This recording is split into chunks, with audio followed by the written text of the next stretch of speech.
एक ऐसी घटना जिसने पूरी देश दुनिया को विचलित कर दिया। रेलवे एक्सीडेंट सबको पता है, उसके अंदर करीबन 280 का आंकड़ा दिखाया जा रहा है, लेकिन ये 400-500 का पार है। सोशल मीडिया पे इसकी खबर भी दिखाई जा रही है। उनकी गिनती ही नहीं की जा रही है, जिनकी आंख फूटी, जिनके दांत टूटे, जिनकी गर्दन कटी या जिनके हाथ कटे, हाथों में फ्रैक्चर आया, उनकी काउंटिंग नहीं है। सिर्फ मृतकों की संख्या 280-300 के आसपास दिखाई जा रही है। लेकिन उसके अंदर एक नया मोड़ आ गया है, और वह ये मोड़ है। पहले तो मैं आपको दिखा दूं कि यह एक फोटो जो आया है, आप सभी देख पाएंगे। एक सर्कल के अंदर, पहले फोटो के अंदर आप देख पाएंगे एक रेलवे ट्रैक है जो बुरी तरह क्षतिग्रस्त है। उसके बगल में एक मस्जिद दिखाई जा रही है, और मस्जिद को एक रूप दिया जा रहा है कि एक तो जिस दिन एक्सीडेंट हुआ उस दिन शुक्रवार था, यानी कि जुम्मे की नमाज का वक्त था। शुक्रवार को ध्यान में रखिएगा। दूसरी तरफ मस्जिद दिखाई जा रही है, और यहाँ पर आप दूसरा जो फोटो देख पा रहे हैं, यह फोटो कमलेश मिश्र मैथिक ब्राह्मण जो ऊपर लिखा हुआ है, उनके आईटी सेल के हैं। बीजेपी आईटी सेल ने किस तरीके से इस पे लिखा है वह आप जान लीजिए। 270 से ज्यादा की मौत, नींद सुलाने वाला, 900 से ज्यादा को गंभीर घायल करने वाला उड़ीसा का ट्रेन एक्सीडेंट जिस स्टेशन पे हुआ उसका नाम बाहनगा स्टेशन है। इस स्टेशन के स्टेशन मास्टरों का नाम है मोहम्मद शरीफ अहमद। आप समझ जाइए कि मोहम्मद शरीफ अहमद, यानी कि पूरा का पूरा माजरा दिखाया जा रहा है कि मुस्लिम की वजह से, यानी कि मुस्लिम कम्युनिटी की वजह से, जुम्मे की नमाज की वजह से ऐसा कार्य हुआ है।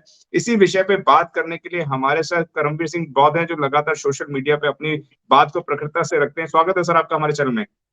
Thank you Sudhir ji, thank you Surendra ji. जी सर, सोशल मीडिया पे ये बड़ा वायरल हो रहा है कि आप वहां पे जो आप मंदिर जो मस्जिद दिखाई जा रही है, उस मस्जिद के अंदर वहां पे दिखाया जा रहा है कि रेलवे का एक्सीडेंट इस वजह से हुआ कि जुम्मे की नमाज थी, कुछ लोग वहां से आवागमन कर रहे थे, भीड़ ज्यादा थी, ऐसा भी दिखाया जा रहा है।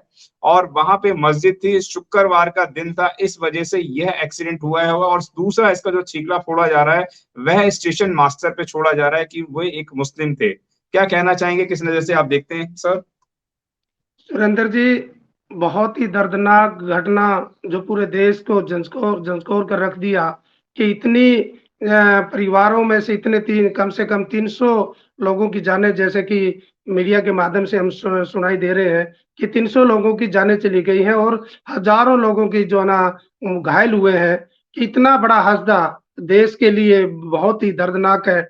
और मैं सबसे पहले तो उन परिवारों को अपनी तरफ से और अपने समाज की तरफ से भी, संगठन की तरफ से भी मैं संवेदनाएं प्रकट करता हूं उस परिवारों को जिनको भारी दुख में, इतना बड़ा दुख हुआ है कि इतने परिवार जो है ना छिन्न भिन्न हो गए हैं, इतने परिवार जो है बिखर गए हैं। कोई जो है ना, किसी का बाप गया, किसी की माँ गई, किसी की बहन गई, किसी की बेटी गई। तो इतना बड़ा दर्दनाक घटनाएं है। पहले तो हमारे जो है ना उन परिवारों के प्रति संवेदनाएं प्रकट है। जैसा कि इस घटना के बाद हमें सचेत होना चाहिए था, हमें सतर्क रहना चाहिए था, हमें कमियां दूर करनी चाहिए थी। आज ये मंदिर और मस्जिद के झगड़े में इसको बांट रहे हैं। एक शुक्रवार का दिन करके, क्या इसका मतलब शुक्रवार का दिन सारे मुसलमानों का दिन है? क्या शुक्रवार को कोई हिंदू पैदा नहीं होता? क्या शुक्रवार को लोग जो है ना, हमारे लोग जो है ना व्रत नहीं रखते थे? ये जो पाखंडी जो जो बेकार की बातें करते हैं, उन लोग अपनी जिम्मेवारी से भागने की चेष्टा कर रहे हैं, अपनी जिम्मेवारी नहीं ले रहे। जो कमियां थी रेल ट्रैक में, वो कमियां दूर कौन करेगा? आज कम से कम आप ये मानते होंगे बहुत ज्यादा कई लाख नौकरियां, कम से कम 15-20 लाख नौकरियां जो है वो रेलवे में खाली पड़ी है। उन्हें भर्ती कौन करेगा? उनके सिस्टम को कौन सुधारेगा? या जो ट्रैक, इतने पुराने ट्रैक है, सिस्टम है, सेंसर है, या आधुनिक जो चीजें जो लानी चाहिए। हम बुलेट ट्रेन की बात कर रहे हैं।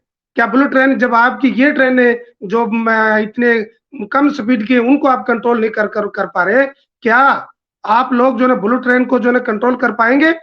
आप दूसरे लोगों के बीच में जो है दूसरे देश के प्रधानमंत्रियों के बीच में जाकर आप बड़ी-बड़ी बातें मारते हैं। क्या आप अपनी कमियों की जिम्मेवारी लेंगे? क्या रेलवे का जो बजट है सही ढंग से खर्च हो रहा है? आप मंदिर और मस्जिद की बात कर रहे हैं। एक मस्जिद की वजह से, वो तो एक पत्थर का वो था, हमारी आस्था का कारण हो सकता है। लेकिन आज देखो कि आप 33,000 करोड़ देवी देवता है, कितने हिंदू मंदिर बने हुए हैं। क्या उनका रोल अदा नहीं हुआ? फिर उनकी उनकी कोई शक्ति नहीं आई? जो एक्सीडेंट हुआ, जो कमियां हुई या ट्रैक से गाड़ी हुई, तो 33,000 करोड़ देवी देवताएं हैं, उन्होंने ट्रेन को ऊपर के ऊपर उठा लेना चाहिए था अगर उनमें शक्ति होती। अगर मस्जिद में शक्ति होती तो उसको भी उठा के ले उठा जो है ना उसकी वो अगर वो मारने की मैं उसमें इतनी शक्ति है तो हमारे 33,000 करोड़ देवी देवताएं जो हैं जो मंदिर हैं लाखों तो उनकी तो और ज्यादा शक्ति होनी चाहिए। इतनी तो मस्जिद नहीं है भारत में। तो ये जो बेकार की बात है अपनी जिम्मेवारी से टलने की बात है। जो हमारा जो ये जो ना मंत्री है रेलवे मंत्री है, रेलवे मंत्री ने मैं कहता हूं कि तुरंत अपनी जिम्मेवारी लेते हुए अपनी जो ना जवाबदेही को लेते हुए रिजाइन करना चाहिए ताकि लोगों को आने वाले समय में कोई भी मंत्री, कोई भी जो ना अधिकारी जो ना अपनी जो जिम्मेवारियां थी, जो ट्रैक पर जो काम करना चाहिए था, जो आधुनिक ट्रैक बनाने चाहिए थी, जिनको जो सिस्टम लागू करना चाहिए था, क्यों नहीं कर पाए? आप स्टाफ को भर्ती नहीं कर रहे, आपका स्टाफ इतना है, आप कहते हैं वहां पर जो है ना एक मुस्लिम जो है ना इंचार्ज था। अरे भैया जारी करें ना, कितने जो है ना वहाँ हिंदू है, कितने मुसलमान है, कितने किस किस की ड्यूटी है और क्या ड्यूटी थी, किसकी ड्यूटी थी? तो ये आप जो बेकार की बातें कर रहे हैं हिंदू मुसलमान में कर रहे हैं। और आप एक बात सुनने को ये भी आ रही है इस देश के जो पाखंडी लोग हैं कि रिजर्व वाले लोगों की वजह से ऐसा हो रहा है। अरे रिजर्व वाले लोग जो ना मुसीबत में काम करते हैं वो मेहनत कश लोग हैं, वो एसी में रहने वाले लोग नहीं है। वो जो है ना रोड के ऊपर काम करने वाले लोग हैं और वो भी उनकी नौकरियां भी आप जान करके जो ना उनकी हिस्सेदारी को खत्म करने के लिए समय पर भर्ती नहीं करते ताकि आप टोटली देश को आउटसोर्सिंग कर रहे हैं। आप कहते हैं क्वालिफिकेशन क्वालिफाइड। अरे भैया उनको मौका कब दिया? अगर रिजर्व वाले लोगों को जब जब मौका मिला है इस देश में रिकॉर्ड पैदा किया है। रिजर्व कोई अनपढ़ नहीं है, कोई वैसे चलते नहीं आ गए। तो इस प्रकार की बातें करना ये जो ना महाबेवकूफी है, अपनी जिम्मेवारी से भागते हैं। मैं अनुरोध करता हूं आपके चैनल के माध्यम से कि माननीय रेल मंत्री जी अगर थोड़ी सी भी आपके अंदर इंसानियत है तो आपने सबसे पहले इसको जो है रिजाइन करके और जो है इसकी जांच भी आप कराएंगे, किसी से जांच भी आप आपके सारे जो ना लोग उसी प्रकार की जैसे अगर प्रधानमंत्री मुख्यमंत्री ने कोई बयान दे दिया तो जांच वाला क्या करेगा? क्या उससे ऊपर है वो? क्या उसको आजादी से जांच करने देंगे? आप पहले से ही आप इस प्रकार के आरोप लगा रहे हैं। वो लोग आरोप लगा रहे हैं जो प्रधानमंत्री और योगी के साथ काम कर रहे हैं, वो अपनी फोटो तरवा रहे हैं। इस प्रकार के लोगों से बयान दुआकर देश में क्या कहना चाह रहे हैं?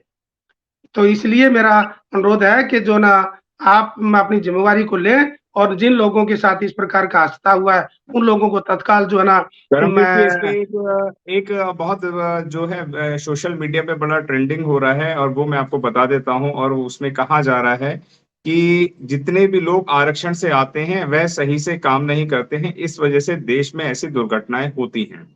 इसमें जबरदस्ती आरक्षण को घुसेड़ा जा रहा है। आईटी सेल वाले इसको बड़ा मुद्दा बनाने की बात कर रहे हैं। तो क्या कहना चाहेंगे कि आरक्षण के जो लोग आते हैं और क्या उनकी वजह से देश के अंदर ऐसे एक्सीडेंट होते हैं? क्या कहना चाहेंगे सर? मैं सुरेंद्र जी आपके मैं चैनल के माध्यम से चैलेंज करना चाहता हूँ वो श्वेत पत्र जारी करें। जो रिजर्व के लोग हैं वो कौन कौन से पदों पर बैठे हो जारी करें। वो जारी करें आज जो रेल हादसा और उनकी क्या क्या ड्यूटियां थी, उनकी क्या क्या जिम्मेवारियां थी। आपने जो ना अगर बॉर्डर के ऊपर आधुनिक हथियार नहीं दिए तो कौन मुकाबला करेगा? अपनी कमियों को नहीं करते, आप सामान परचेज करते हैं। आप जो ना हाई पावर परचेज कमेटी में जो बैठते हैं तो वहां घटिया से घटिया सामान के लिए ऑर्डर देते हैं। आपने सामान परचेज किसने करा? करें, ये मुकाबला होगा। एक बार डॉक्टरों ने भी ऐसा आह्वान कुछ लोगों ने आह्वान किया था कि रिजर्व के लोगों से हम इलाज नहीं करवाएंगे। तो मैंने उस बात का आह्वान किया था कि रिजर्व वाले लोगों को हम अपना इलाज करवा लेंगे, तुम अपने सामान्य वर्ग के लोगों से इलाज करा लो। अरे भैया रेलवे में जो कह रहे हैं आप रिजर्व वाले लोगों की वजह से हुआ, पहले बात तो श्वेत पत्र जारी करे। और आप इतने लाख पद खाली पड़े उनको भर्ती कब करेंगे? आप जो ना जो रिजर्व वाले लोग हैं वो शहंशाह नहीं है अभी, वो एसी के कमरों में बैठ के काम नहीं करते। अगर रिजर्व के लोग होते तो जो है ना यहाँ जो ना इस प्रकार का हादसा ही ना होता। उनके हाथ में जहां जब जब बागडोर हो ये निकालिए। जिस जिस राज्य में रिजर्व का जो ना मुख्यमंत्री रहा है, जिसको बड़ी जिम्मेवारी मिली है, उन्होंने बड़ी ईमानदारी से काम करके दिखाया है। तो ये इस प्रकार की बातें करके आप जो उनके मुकाबले में आप ठहर नहीं पाएंगे, उनके मुकाबले में काम नहीं कर पाएंगे। उनके मुकाबले में आप कहते हो कि जो ना हम इंटेलिजेंट हैं। अरे भैया अपने जो कॉन्वेंट स्कूल में खोलकर जो उनके दरवाजे बंद करते हो। आप कहते हो हमने अंग्रेजी नहीं सीखनी चाहिए, अपने बच्चों को विदेश में पढ़ने भेजते हो और इनको कहते हो हिंदी हिंदी, इनको अंग्रेजी ना सिखाने दे। तो इस देश में क्यों नहीं समान शिक्षा करते? आप करके दिखाए ना, समान शिक्षा करके दिखाई दे। आपका बच्चा भी उसी स्कूल में पढ़े, हमारा बच्चा भी स्कूल में पढ़े। तो रिजर्व वाले लोग इस देश में मेहनत है। आप कोविड में देखेंगे आपके लोगों की जो बड़ी बड़ी संस्थाएं थी, बड़े बड़े जो हॉस्पिटल थे, बड़े बड़े कॉलेज जहां जो कोविड सेंटर बनाने थे, बंद करके भाग गए थे। किसी रिजर्व वाले का जो कोई बड़ा कॉलेज, कोई बड़ा सेंटर, बड़ा इंस्टीट्यूशन नहीं है इस देश में। यहाँ रिजर्व के लोग जितने डॉक्टर थे उन्होंने कोविड के अंदर अपनी जान को ऊपर न्यौछावर करके काम किया। अगर यही रेल हादसे में इस प्रकार की आप बेहूदी बातें करोगे, आप अपने आप को जो है ना बेइज्जती करवाएंगे। आप लोग जो अपने तौहीन कराएंगे दूसरे देशों में कि किस प्रकार की बातें करते हैं। जब चाइना का प्राइम मिनिस्टर आए थे, इस देश के प्रधानमंत्री एक थाली लेकर जो है ना 2 घंटे जो है ना उसका आरती उतारे, तो उन्होंने वो बोलकर गए थे, इन आरतियों से कुछ नहीं होने वाला, पत्थरों पे दूध चढ़ाने से कुछ नहीं होने वाला। इन लोगों को बेवकूफ ना बनाएं। अगर इस देश में इतने हजार मंदिर है, इतने 33 करोड़ देवी देवताएं हैं, तो क्यों नहीं सुधार होता। अपने कोई भी इस देश में जब कावड़ लाने जाते हैं, कौन लाता है? मंदिरों में भीड़ किसकी होती है? आपकी होती है। आप रैली जुलूस करते हो, किसके लोग होते हैं?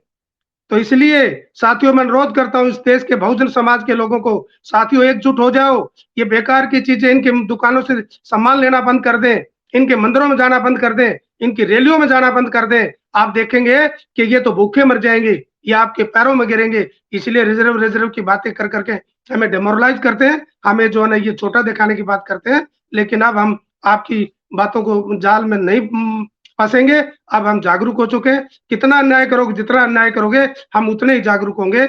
और अब हम संगठित होकर जो है ना पे बैक जो है ना करने के लिए मैं अपील करता हूं मैं कि सारे साथियों को जो बाबा साहब का आरक्षण का है, जो बड़े पदों पर गए हैं, जो इनकी इनकी भीड़ बढ़ाते हैं, इनके मंदिरों में जाकर आप आरती उतारते हैं, तुरंत बंद कर दें। और हर एक-एक बच्चे, 2-2 बच्चे को गोद लेकर अपने बच्चों को पढ़ाने का काम करें, ताकि ये जो है ना आने वाले समय में इस प्रकार का जो घटना, इस प्रकार की जो सोच है, देश को जो पीछे धकेल रही है, उसको हमें बंद करना होगा। जी। देश के प्रधानमंत्री और देश के तमाम जो बीजेपी के नेता हैं वो ये बोल रहे हैं इस एक्सीडेंट के ऊपर राजनीति नहीं होनी चाहिए। क्या कहना चाहेंगे? जबकि मोदी जी इस दौरे पे गए, वहां पे लोगों को संवेदनाएं देने गए, तो वहां पे जो टीवी एंकर हैं वो चिल्ला चिल्ला कर भी बोल रहे थे, देखिए मोदी जी कितनी गर्मी के अंदर काम कर रहे हैं, मोदी जी का इतना अच्छा काम है, सराहनीय काम है। क्या कहेंगे दो विषयों के ऊपर? आप क्या कहना चाहेंगे सर? ये टीवी जो जो जो गोदी मीडिया है, जो बिकाऊ माल है, अरे भैया वो वो चाय बेचने वाला का बेटा बताते हैं, वो अपने आप को ओबीसी का बेटा बताते हैं। अरे मोदी जी, आपने जब आप खबर पढ़ते थे, पेपरों में खबरें पढ़ते थे, तो आपको आंखों में आंसू आते थे। मोदी साहब, आप गए, अच्छी बात है, आपने जाना चाहिए, ड्यूटी बनती है, आपकी ड्यूटी बनती है। लेकिन गोदी मीडिया है, जो इस प्रकार की बातें करके जो है ना आपकी बेइज्जती कर रहा है, उसको रोकने का प्रयास करें और आप तुरंत बयान जारी करें कि इस प्रकार की बेहूदी बातें ना करें। क्या जो है ना उसमें जो लोग मरे, वहां जाने के लिए प्रधानमंत्री को गर्मी में मरते हैं, इस प्रकार की बातें दिखाते हैं, एहसान करवाते हैं आपको जाने के लिए। आपकी ड्यूटी बनती है, आप इस देश के नौकर हैं, चाहे प्रधानमंत्री हो, चाहे कोई भी इस देश का जो ना, हर नागरिक इस देश का नौकर है। और नौकर होने के नाते आप कहते हो गर्मी सर्दी से जो ना आपको जो ना गर्मी पसीने आ रहे हैं, ये बहुत बड़ी बेहूदी बातें हैं। और वो टीवी चैनलों में न जो ना देखना चाहिए कि तुम बोल क्या रहे हैं। और ये मैं कहूंगा कि अगर इस प्रकार की बातें बोल रहे हैं, तो प्रधानमंत्री को जितना ये बड़ाई की बातें करें, बड़ाई की बातें नहीं है, वो बहुत बड़ी बेइज्जती की बातें हैं कि उनको मिलने के लिए अगर उसमें जाते हैं और वो कहते हैं गर्मी में पसीने में हो रहे हैं, तो 24 घंटे देश का प्रधानमंत्री ने तो सोना, वो कहता है मैं 2 घंटे नहीं सोता हूँ, तो ये क्या है? और एक तरफ कह रहे हो आपका पसीना आ रहा है, और उसको सुन के बैठे किसी मंत्री ने या किसी भी बीजेपी के नेता ने इसके ऊपर क्रिटिसाइज नहीं किया, इसको कंट्राडिक्ट नहीं किया। इसका मतलब क्या है कि खुद मोदी साहब कह कहा रहे हैं या इस देश के जो बीजेपी के बड़े नेता वो कहा रहे हैं? तो इसलिए शर्म की बात है।